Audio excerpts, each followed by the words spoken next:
I'm not sure if you're familiar with the internet or TV, but if you are, you've probably seen this that happened a few days ago on Fox News. In the first presidential debate, China was mentioned 12 times. So we sent Waters down to New York's Chinatown to sample political opinion. Okay, first of all, let me get this straight. They say China in the debate, so you go to Chinatown in New York. So when they mention Mexico, do you send someone to Taco Bell? Chinatown is nothing like China. They got nothing to do with each other. That's like if they brought up women's rights, so I decided to go over to Fox News to get some opinions. Now, as dumb as that premise is, it is nothing compared to the idiocy that followed. And by the way, we haven't added anything to this. This is the original footage from Fox News.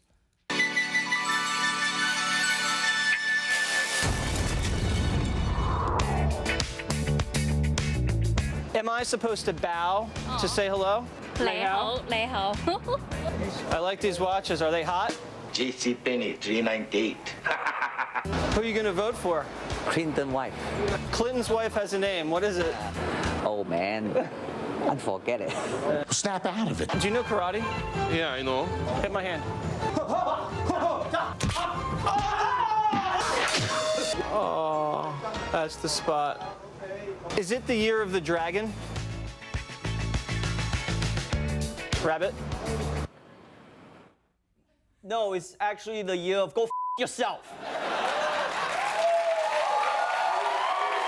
What the hell was that? How was that on the news? In fact, how was that even on TV? Where the f did this come from? I mean, everyone's been wondering who'd be the target of 2016's worst racism. I didn't even know Asians were in the running. Oh, and by the way, if you're gonna be racist, at least get your stereotypes right, you ignorant sack of f***. Karate isn't Chinese, it's Japanese. And you're doing it in a taekwondo studio, which is Korean, you f***ing jack off, jack on, jack off, jack on, jack off. F this guy.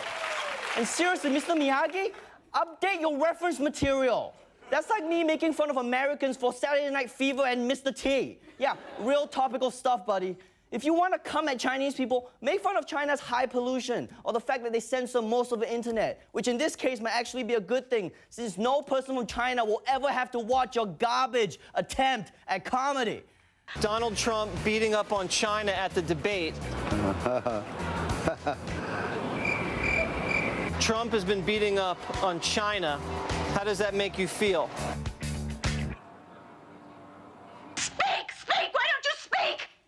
Hey, asshole, they don't speak English. That's why they're silent. It's easy to make fun of someone when they can't respond. Here, I'll show you. Hey, douchebag, why do you look like a guy who carries around a pack of roofies just in case? And why do you look like you have hookers on speed dial? Oh, and follow-up question, is it hard to fit Bill O'Reilly's entire scrotum in your mouth? This might come as a surprise, but Chinese Americans do actually have genuine thoughts on this year's election. That's why I went to Chinatown to speak to people in a language they understood. Human. 美国总统大选，你有什么意见？是很特别，因为我们有一个观念，就是美国有自己的本身的一个注重外面来的移民的这个欢迎的这种态度，这不像我们认识的这几年的美國。其實呢一屆嘅美國總統大選咧，兩個都係廢物。咁啊，求其咪揀咗，好多人咧求其揀一個，我咧就選擇自己寫個名落去 Alfred E. Newman。Wait, you understand American politics enough to lodge a protest vote? Definitely.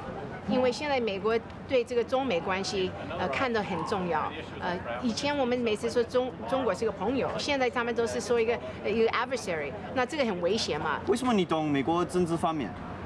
I'm from Queens. What are your thoughts on the Jesse Waters video on Fox News?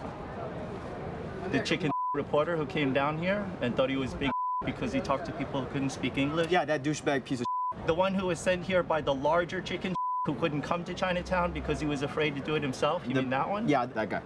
The one with no testicles. The one who came down here who said, let me talk to some old people and let me put them on camera without asking them and sort of put them on national television and made fun of them in the worst possible way. That asshole. Okay, I think we're talking about the same guy.